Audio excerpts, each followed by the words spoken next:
Bonjour ou bonsoir, ça dépend de l'heure à laquelle vous vous trouvez.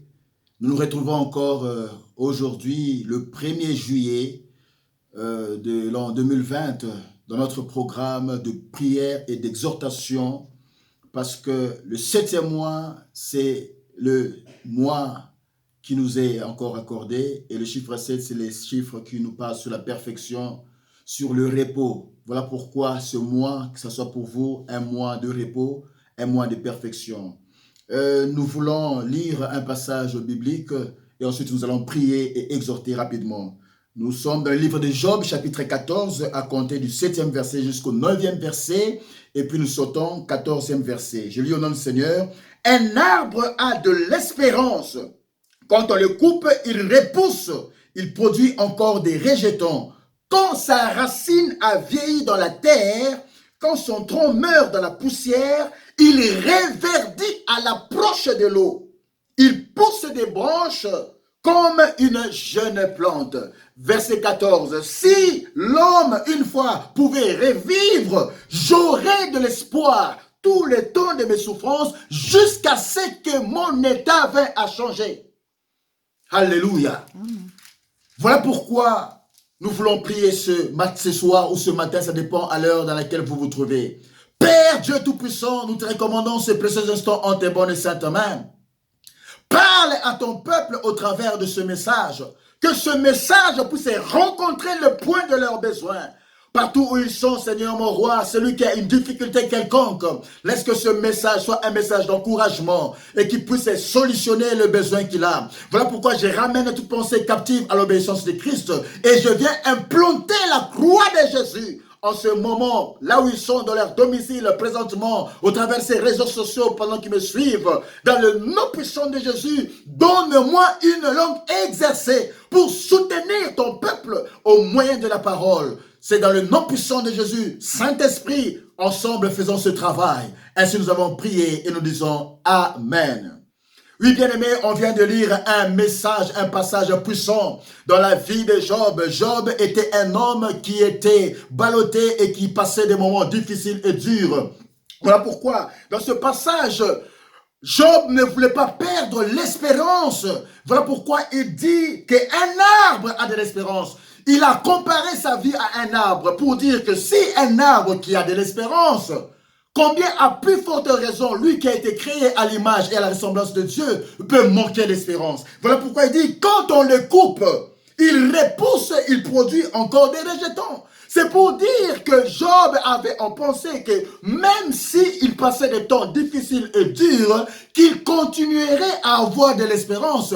Parce que si un arbre qu'on coupe et ça repousse, c'est que lui aussi sa vie pouvait changer. Voilà pourquoi il dit, quand on le coupe cet arbre, quand sa racine a vieilli dans la terre, quand son tronc meurt dans la poussière, il reverdit. Il dit que cet arbre reverdit. Comment cet arbre reverdit? À l'approche de l'eau. Alléluia. Or, l'eau, c'est ça la parole. L'eau, c'est la promesse. Voilà pourquoi, ce soir ou ce matin, ça dépend à l'heure dans laquelle vous vous trouvez, j'intitule mon message de ce matin, comment expérimenter le changement de votre état? Comment expérimenter le changement de votre état? C'est pourquoi Job pouvait dire, j'aurais, si l'homme une fois mort pouvait revivre, si l'homme une fois mort pouvait revenir à la vie, il voyait déjà la résurrection. Voilà pourquoi il dit, si l'homme peut ressusciter, si l'homme peut revenir à la vie, dans ma condition, dans mon état, je sais que j'aurai l'espérance tous les temps de mes souffrances, tous les temps de mes difficultés, tous les temps de ma maladie, jusqu'à ce que mon état vienne à changer. Alléluia. Voilà pourquoi nous disons ce soir ou ce matin, ça dépend de l'heure dans laquelle vous vous trouvez, comment expérimenter le changement de votre état. Beaucoup d'enfants de Dieu n'expérimentent pas le changement de leur état tant désiré, tout simplement parce qu'ils ignorent les principes de ce changement. Ils peuvent demeurer des années et des années avec le même problème parce que ce problème finit par devenir quelque chose qui tourmente leur vie sans pour autant constater un changement de cet état. Alléluia. Et ils peuvent demeurer dans la même situation autant sans pouvoir expérimenter les changements. de leur état tant souhaité. D'où Dieu est un Dieu des principes. Pour voir le changement de votre état, il faut recourir aux principes de Dieu. Alléluia. Et il agit selon ces principes. Et dès lors que nous respectons les principes de Dieu, c'est alors que vous allez expérimenter le changement de votre état. Je ne sais pas qu'est-ce qui vous tourmente, quel est l'état dans lequel vous vous retrouvez. Alléluia. Et j'aimerais simplement commencer à énoncer quelques principes pour le changement de votre état.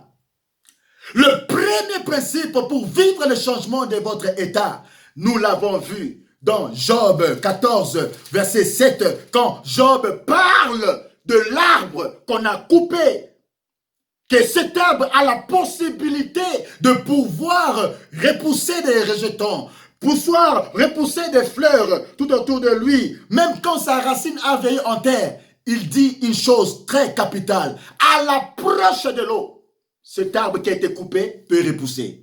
Voilà pourquoi le premier principe, pour vivre le changement de votre état, vous devez avoir la sémence. Alléluia, du changement en vous. Or, la sémence, c'est ça même, la parole. L'eau, qui a fait en sorte que cet arbre qui a été coupé, dont Job parle, il s'agit de la parole. Que la parole, c'est ça la sémence qui doit être en vous. Cette sémence, lorsque la parole de Dieu est en vous, c'est la sémence du changement qui est en vous et vous vivrez le changement de votre état. Alléluia. La Bible déclare, car il a été dit à Abraham, je ferai de toi une grande nation et je te bénirai. Je rendrai ton nom grand et tu seras une source de bénédiction. Or, la grandeur est une sémence de Dieu dans une personne. C'est pourquoi le livre de Épître de 1 Jean chapitre 4, verset 4 dit ceci, vous petits enfants, vous êtes de Dieu. Et vous les avez vaincus parce que celui qui est en vous est plus grand que celui qui est dans le monde. La grandeur n'est pas le programme des hommes, mais la grandeur vient de Dieu. Alléluia. C'est Dieu qui donne la grandeur. Car tu es le résultat. Vous êtes le résultat, le reflet de la sémence que vous portez. Qu'est-ce que vous portez en vous? C'est la parole. La parole est une sémence. Voilà le premier principe pour vivre le changement de votre état. À l'approche de l'eau, l'arbre qui a été coupé peut reverdir, peut encore grandir, peut encore pousser. C'est ça la promesse. C'est ça la parole. Le premier principe pour vivre le changement de votre état, il faut que la parole soit en vous. Lorsque la parole est en vous, cette parole va produire le changement de votre état. Vous pouvez avoir une Bible ambulante. Vous pouvez être une Bible ambulante. Comment? C'est lorsque vous avez la parole en vous. C'est ça la sémence du changement qui peut changer votre état. Parce que c'est la parole qui change, c'est la parole qui transforme. Alléluia. Le deuxième principe pour vivre le changement de votre état, vous devez toujours avoir de l'espérance. Voilà pourquoi Job pouvait dire, si un homme, une femme morte pouvait revenir à la vie, c'est que j'aurai toujours de l'espérance jusqu'à ce que mon état vienne à changer. Le deuxième principe pour vivre le changement de votre état, ne perdez pas votre espérance. C'est l'espérance en vous. L'espérance en vous fera en sorte que votre état peut changer. L'espérance en vous. Alléluia. Et le troisième principe pour vivre le changement de votre état, vous devez libérer votre foi.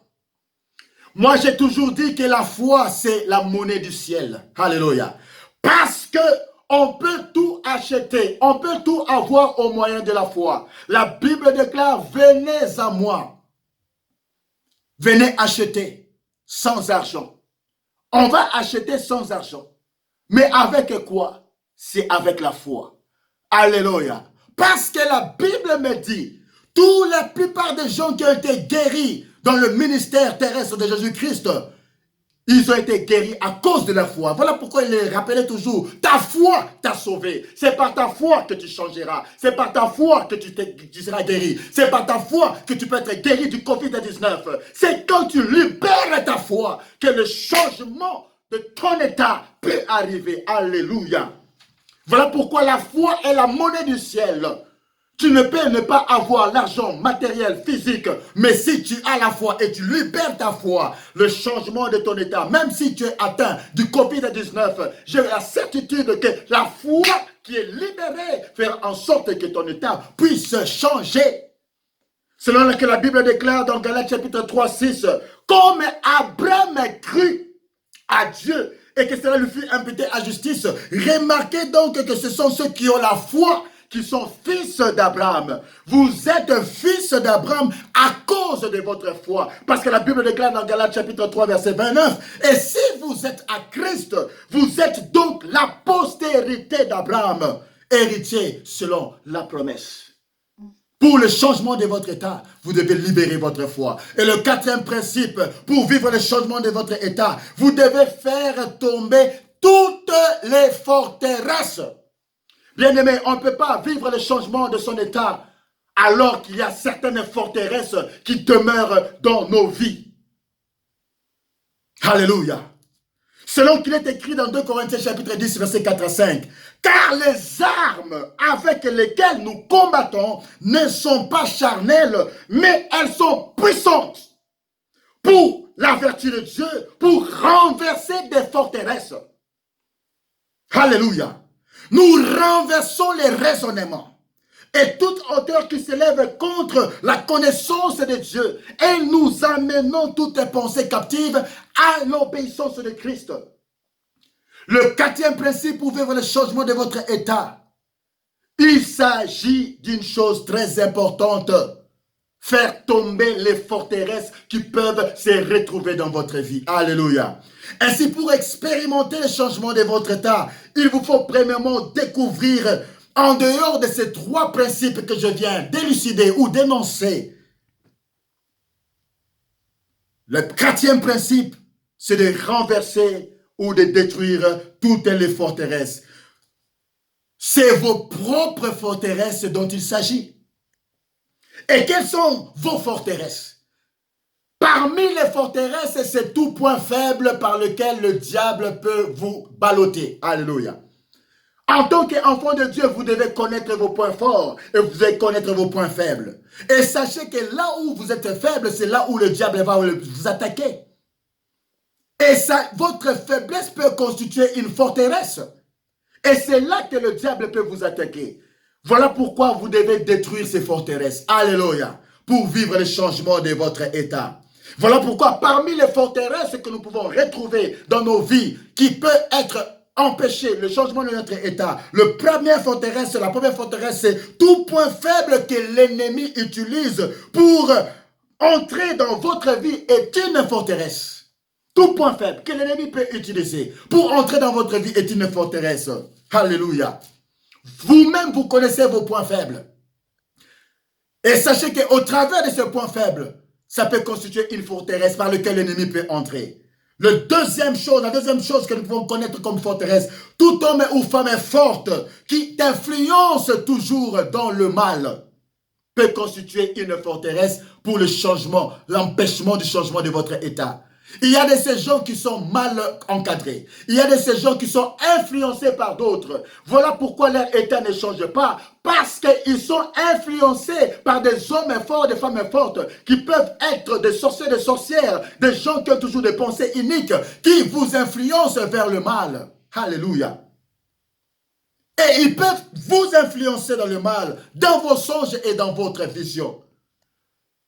La troisième catégorie de forteresse qui peut empêcher le changement de votre état, c'est tout péché que vous gardez en vous et qui finit par devenir votre mode de vie, constitue une forteresse. Séparez-vous de cela, de tout péché qui finit par devenir un mode de vie, ça constitue une forteresse dans votre vie et qui empêchera le changement de votre état. Alléluia. Voilà pourquoi le mensonge est un péché. La Bible dit que le diable est le père du mensonge. Ça peut constituer une forteresse qui peut empêcher le changement de votre état. Le quatrième principe ou forteresse qui peut empêcher le changement de votre état, c'est toutes les pensées ou idées négatives contre vous-même. Bien-aimé, l'homme est le reflet de sa pensée. Si vous pensez toujours d'une manière unique et négative, ça constitue une forteresse pour le changement de votre état. Parce que vous vous dites, je ne serai pas guéri. C'est la pensée qui vous anime. Malgré la maladie, malgré votre situation, vous avez toujours des pensées négatives. Et toutes les pensées négatives, vous êtes toujours pessimiste. C'est une forteresse qui peut empêcher le changement de votre état. Parce que l'homme est le reflet de ce qu'il a dans sa pensée. Voilà pourquoi on nous dit dans la Bible que d'un homme qui portait un nom, oh, son nom m'échappe, mais c'était le mari d'Abigaël. Alléluia. Sa femme a dit, il est comme son nom. C'était Nabal. Il est comme son nom. Il était méchant. Il n'a pas voulu aider David, alors que David l'avait aidé. Donc, ce qu'il était, sa pensée, c'est ce qu'il était. Voilà pourquoi il ne pouvait pas changer d'état. Alléluia. Vos pensées négatives contre vous-même, qui n'obéissent pas à la parole de Dieu, constituent une forteresse qui empêchera le changement de votre état.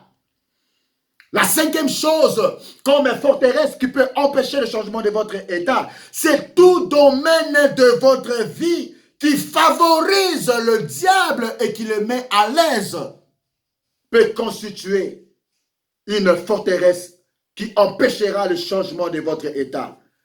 Voilà pourquoi toutes les portes que vous ouvrez au diable, toute chose que vous ouvrez au diable, tout domaine de votre vie pour lequel vous laissez au diable d'être à l'aise dans ce domaine, d'être dans un confort dans ce domaine, constitue une porte ouverte qui va vous empêcher de vivre le changement de votre état. Bien-aimé, je suis pratiquement à la fin de mon message.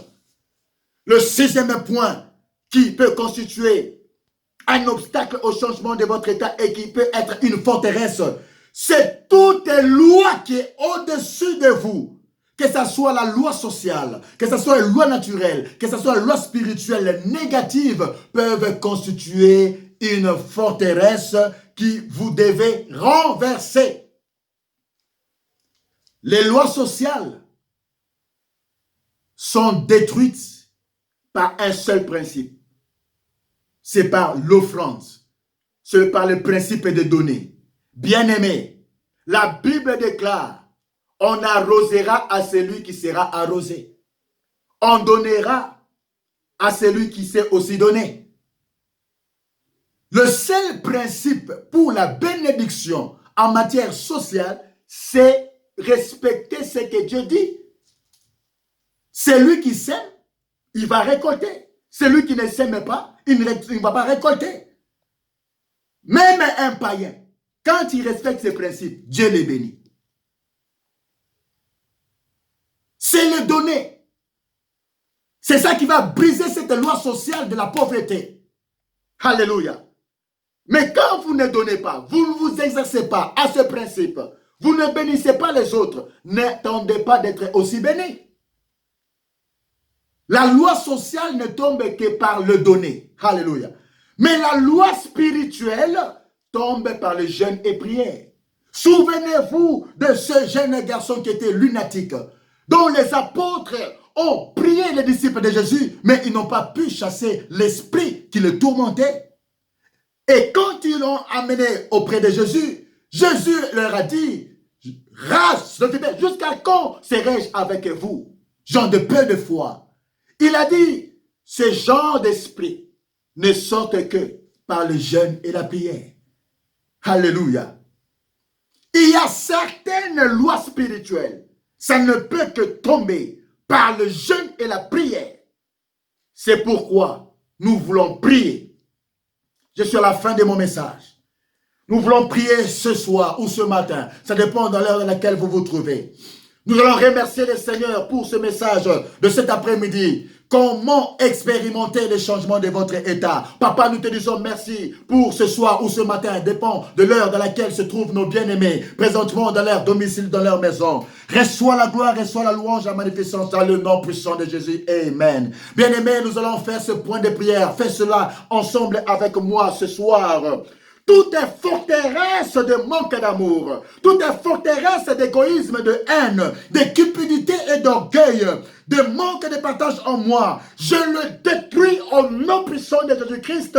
Alléluia. Commence à déclarer. Détruis toutes les forteresses qui peuvent empêcher le changement de ton état. Au nom puissant de Jésus, je viens détruire les forteresses de la haine. Je viens détruire les forteresses de l'égoïsme. Je viens détruire toutes les forteresses de cupidité, de l'orgueil, de manque de partage en moi. Je les détruis dans le nom puissant de Jésus-Christ. Alléluia.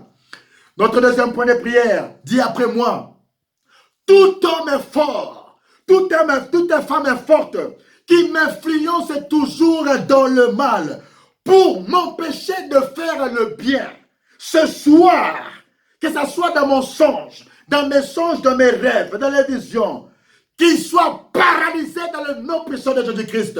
Toute influence négative des hommes forts et femmes fortes pour m'influencer dans le mal, qu'il soit paralysé, commence à paralyser toutes ces mauvaises influences tout autour de toi, au niveau de ton travail, au niveau de ton église, partout où tu peux être, qu'il soit paralysé dans le nom puissant de Jésus, nous prions, alléluia. Je viens détruire, qu'il soit paralysé, toute influence des hommes forts, femmes fortes, tout autour de moi, que ce soit dans la famille, que ce soit dans les quartiers, dans le lieu du travail, dans le nom puissant de Jésus, tous ceux qui veulent m'influencer dans le mal, ce soir, que ça soit détruit, qu'il soit paralysé dans le nom puissant de Jésus-Christ. Amen. Notre troisième point de prière, répète après moi.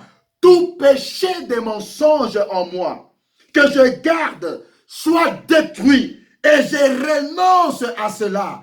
Car le diable est le père du mensonge. Je renonce au mensonge. Je renonce à cette forteresse dans le nom puissant de Jésus. Alléluia. Commence à renoncer à cette forteresse. Le mensonge peut bloquer votre vie, peut vous empêcher de vivre le changement de votre état. Nous commençons à détruire cela. L'esprit du mensonge, parce que le diable est le père du mensonge. Détruis cela dans le nom de Jésus. Nous détruisons cela dans le nom puissant de Jésus. Amen. Notre quatrième point de prière. Répète après moi. Tout péché que je garde en moi et qui devient un mode de vie et qui constitue l'arme du diable pour me détruire. Ce soir, je le renverse et je renonce à cela. Dans le nom puissant de Jésus-Christ, vous connaissez vous-même. Commencez à détruire tout péché que vous gardez en vous et qui devient comme un mode de vie. Ça devient une habitude. Commence à détruire cela. Parce que ça peut constituer une forteresse pour empêcher le changement de votre état. Nous prions au nom de Jésus. Alléluia. Je viens détruire tout péché que je peux garder en moi, qui est devenu un mode de vie. Je viens renoncer à cela. Je renonce à cela. Je détruis cela. Peut constituer une arme du diable contre ma vie. Soit brisé dans le nom puissant de Jésus-Christ. Amen. Répète après moi, notre cinquième point de prière. Toutes les pensées négatives contre moi-même, toutes les pensées de pessimisme et qui n'obéissent pas à la parole de Dieu, je le détruis présentement au nom puissant de Jésus. Commence à détruire toutes les pensées négatives, toutes les pensées pessimistes dans ta vie. Ça peut être comme un obstacle pour le changement de votre état. N'ayez pas de pensées négatives et de pensées pessimistes. Même si vous êtes malade, croyez toujours à la guérison. Dans le nom puissant de Jésus, détruisez cela. Toutes les pensées négatives, toutes pensées pessimistes, dans le nom de Jésus, j'ai détruit cela. Toutes les pensées négatives, pessimistes, dans le nom puissant de Jésus, j'ai détruit cette forteresse. In Jesus' name, mighty God, amen. Notre dernier point de prière, répète après moi. Tout domaine de ma vie qui favorise le diable et le met à l'aise dans un confort et qui constitue une porte ouverte pour que l'ennemi entre et déstabilise ma vie. Ce soir, je viens détruire cela Et je viens fermer cette porte dans ma vie. Au nom puissant de Jésus, commence à détruire tout domaine de ta vie qui favorise le diable à être dans un confort. Ferme toutes ces portes dans le nom de Jésus. In the name of Jesus, nous prions. Je viens dans le nom de Jésus détruire toutes les portes que l'ennemi utilise pour être dans un confort dans ma vie, pour que je ne change pas d'état, dans le nom puissant de Jésus, je détruis cela, ce domaine, dans le nom puissant de Jésus. Je ferme toutes ces portes dans le nom puissant de Jésus, que l'ennemi ne prenne pas de l'avantage au nom de Jésus. Bien-aimé, je sens en moi que nous devons prier pour le corps médical, que nous devons prier pour les médecins, que nous devons prier pour les infirmiers, parce qu'ils sont exposés à cette pandémie COVID-19. Et je pense à une amie qui est médecin, qui est atteinte du COVID, mais elle m'a appelé ce matin pour me dire qu'elle était guérie. Elle sentait maintenant la guérison en elle. Alléluia. On avait prié avec elle et je lui avais donné quelques recommandations. Et c'est Dieu qui est en train de faire. Voilà pourquoi ça m'a touché. Et je dis que nous devons prier pour le corps médical qui sont exposés à cette pandémie. Prions là où nous sommes pour le corps médical, que Dieu le préserve, que Dieu le garde, que la couverture du sang de Jésus soit sur eux, sur leur famille et sur tous nos bien-aimés. Et nous allons mettre hors d'état de nuire cette pandémie. Dans le nom puissant de Jésus, nous prions. Alléluia. Dans le nom puissant de Jésus-Christ, je viens détruire cette pandémie du COVID-19. In Jesus' name, mighty God. Je prie pour le corps médical, les médecins, les infirmiers, tous ceux qui sont dans les hôpitaux et qui sont exposés à cette pandémie. Père, laisse que la couverture de ton sang soit sur eux, puisse les garder, protège leur famille, protège leurs enfants, protège leurs épouses, leurs maris, dans le nom puissant de Jésus, que personne, Seigneur mon roi, ne puisse décéder à cause de cette pandémie, dans le nom puissant de Jésus. Nous te demandons, Père, que ta couverture soit sur eux, tous ceux qui sont atteints, éternel mon roi du Covid, dans le nom puissant de Jésus, que ta main droite soit étendue, la distance n'est pas un obstacle, là où ils sont présentement, que la guérison puisse germer dans le nom puissant de Jésus. Père, atteins leur corps, leur âme, leur esprit, leur cage respiratoire, leur nez, leur gorge, leurs membres, que tout puisse prendre guérison maintenant et effet dans le nom puissant de Jésus. Car au commencement était la parole. La Bible me dit, dans leur détresse, ils criaient à l'Éternel et l'Éternel envoya sa parole et sa parole les guérit. De par l'autorité de mon royaume, que la parole qui est libérée ce soir puisse atteindre les vies de ceux qui sont contaminés de ce Covid. Pendant que vous me suivez, soyez guéris dans le nom de Jésus. Libérez votre foi parce que la guérison est possible. In Jesus' name, mighty God. Amen. Soyez bénis là où vous êtes. Continuez à prier dans vos maisons parce qu'il y a de l'espérance. À l'approche de l'eau, cet arbre peut repousser. L'eau, c'est la parole. Saisis la parole et la promesse et tu vivras le miracle de Dieu.